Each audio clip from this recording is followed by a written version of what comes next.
नमस्कार।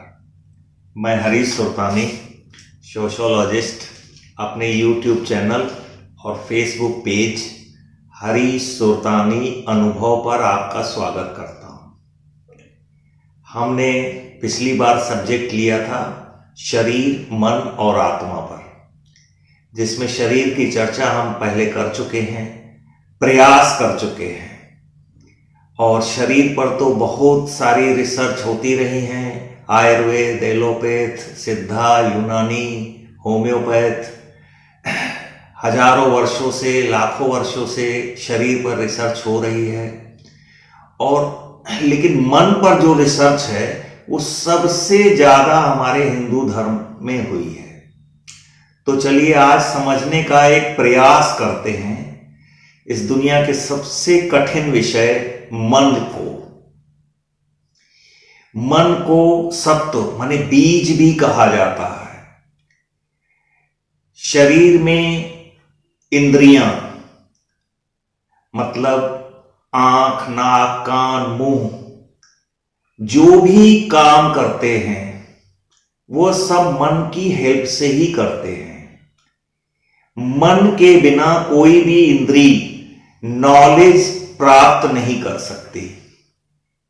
इसलिए मन बहुत इंपॉर्टेंट विषय है।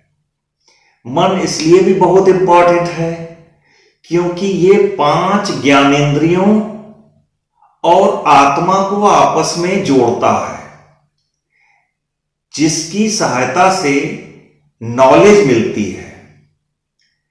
प्रत्येक आत्मा के साथ मन होता है, जो आत्मा का इंटरनल हेल्पर भी कहा जा सकता है। ये आत्मा का हेल्पर कहा जा सकता है, इंटरनल हेल्पर। इसीलिए मन को सत्व, बीज भी कहा जाता है। इसको इस तरह से भी समझ सकते हैं, मान लीजिए शरीर एक कार है, तो आत्मा इस कार का ओनर है, मालिक इस शरीर का आत्मा है और शरीर कार है। बुद्धि इसका ड्राइवर है और मन इसका एक्सेलेटर और ब्रेकर है। इसलिए जो आदमी अनकैलकुलेटिव, इंटॉलरेंस और फ्रिकल माइंडेड है, माने जो अपनी बुद्धि का सही उपयोग नहीं करता, उसके अंदर धैर्य नहीं है और उसका मन चंचल है, वो कार का एक्सीडेंट करता है। और जो कैलकुलेटिव माइंड है, स्टेबल माइंड है, वो लाइफ का एंजॉय करता है। जिसका मन स्थिर है वो लाइफ का पूरा एंजॉय करता है। कई विद्वानों में इस पर तर्क है कि मन के रहने की जगह हृदय है या मस्तिष्क है। मस्तिष्क में तो बुद्धि रहती है, हृदय में भावनाएं रहती हैं, ऐसा मेरा मानना है। भावनाओं का स्थान हृदय है और बुद्धि का स्थान मस्तिष्क है, और ये दोनों मन के ही पार्ट हैं। हमारे मन को बनाने में 5 ज्ञानेंद्रियां काम करती हैं। ये नॉलेज सेंसर का काम करती हैं, जिससे मनुष्य ज्ञान प्राप्त करता है। ये मन के साथ रहकर ज्ञान प्राप्त करता है। ये 5 ज्ञानेंद्रियां कौन सी हैं? 2 आंखें, त्वचा,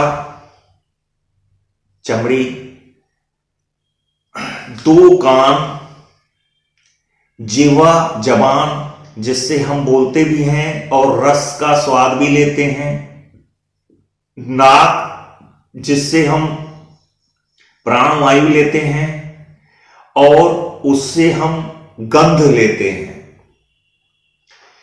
इन 5 ज्ञानेंद्रियों से ज्ञान ग्रहण करने के बाद ही हमारी बुद्धि डिसाइड करती है कि ये शब्द क्या है, किसका है, कैसा है, इस चीज का स्वाद कैसा है, खट्टा है, मीठा है, ये स्पर्श अच्छा है, बुरा है, हमें नुकसान दे रहा है, हमें फायदा दे रहा है। मन के लिए कहावत है कि शरीर तो 2 गज का है, लेकिन मन के 3 लोक हैं। इसका इतना वास्ट चैप्टर है कि हम इसकी चर्चा अभी और जारी रखेंगे और बहुत गहराई से मन को समझने का प्रयास करेंगे कि ये आखिर मन बनता कैसे है। आप सोच के देखो, एक आदमी गाय को माता मानता है, उसकी पूजा करता है, और एक आदमी उसको मारकर खाता है और सोचता है कि मैं गाय की तरह, मेरी हड्डियां भी मजबूत होंगी, मैं इससे बलवान बनूंगा। ये सारे मन के आपके अपने खेल हैं।